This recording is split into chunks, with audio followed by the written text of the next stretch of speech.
911, what's your emergency? There's a woman. There's a body. A woman's body, sir? She's here. But not all of her. Not all of her. Calm down, sir. Can you tell me if the woman is breathing? She has her tail. She has no... That's Wata's also homegrown. Come on, wife. I'm Ingrid Mendoza, and you're in Killer Country. This week, we're diving into the bizarre death of Maribel Diaz. Maribel dreamed of becoming a Hollywood actress, but trapped in the small seaside town of Mystic Bay, Florida, her options were limited. She'd book an occasional used car commercial, a clown at a child's birthday party, but legitimate opportunities were few and far between. Eventually, however, Maribel found a path to acting in an unexpected place, Wild Tides Water Park.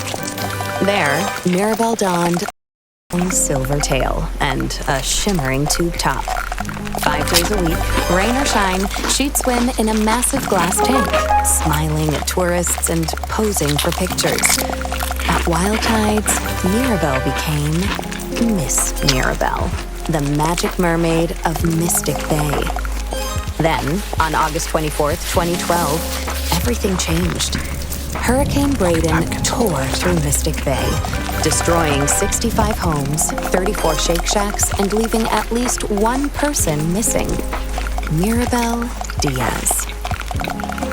Frank Wild, the longtime owner of Wild Tides Water Park, was among the last to see her alive. She was a pretty red. Some say she had web feet. She never wanted to talk. Now, I don't like to speak ill of the dead, but she was a little cold. Snobby, you might say. When the hurricane was coming, I told her, hey, sweetie, you can stay with me. Because, you know, this place is a fortress.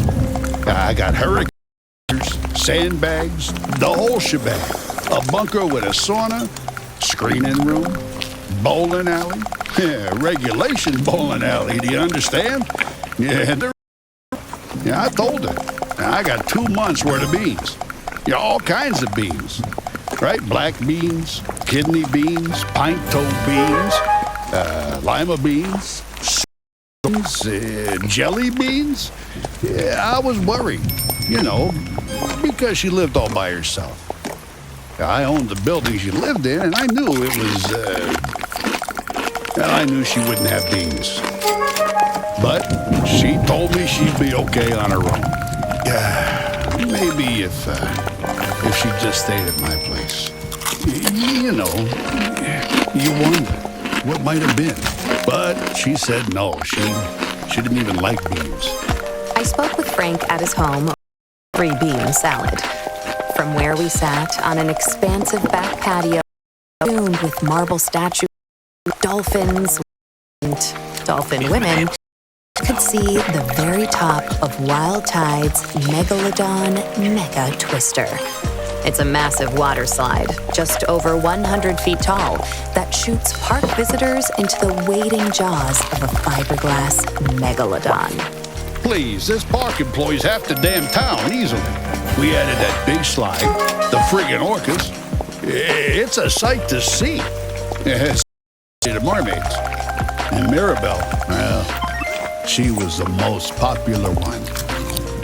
You really just never think of something happening to a girl like that in a place like this. Well, except for that time when those kids got eaten during the alligator parade. Or the time the clowns went feral. Oh, or that time when the old guy...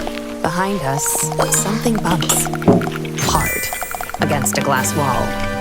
Don't mind her. That's cannellini. Here, girl. Come here. Come on, sweet bean. Frank Wild, heir to the Wild Bean Company fortune, is an avowed animal lover. His home, a concrete monolith rising from the steaming marsh, includes a massive glass pyramid teeming with all sorts of aquatic marvels, including, most notably, a 6-foot albino alligator named Cannellini. He also owns a narwhal, 7 dolphins, roughly 16 flamingos, 3 tigers, 7 pythons, a wild boar, and several ostriches. Most are named after beans. Frank goes on. I used to have a whole mess of macaws, too. But every hurricane, more of them escape. Sometimes I still see them flying over the house. I guess they wanted to be free. Yeah, whatever that means. Anyway, she was a nice girl. Sometimes. And it's a shame. Jessa Lynn Garcia, another mermaid at Wild Tides Water Park, remembers Mirabelle a bit differently. She was just sweet as pie. She really was. And such a pretty little thing for a brunette. Except for the gills.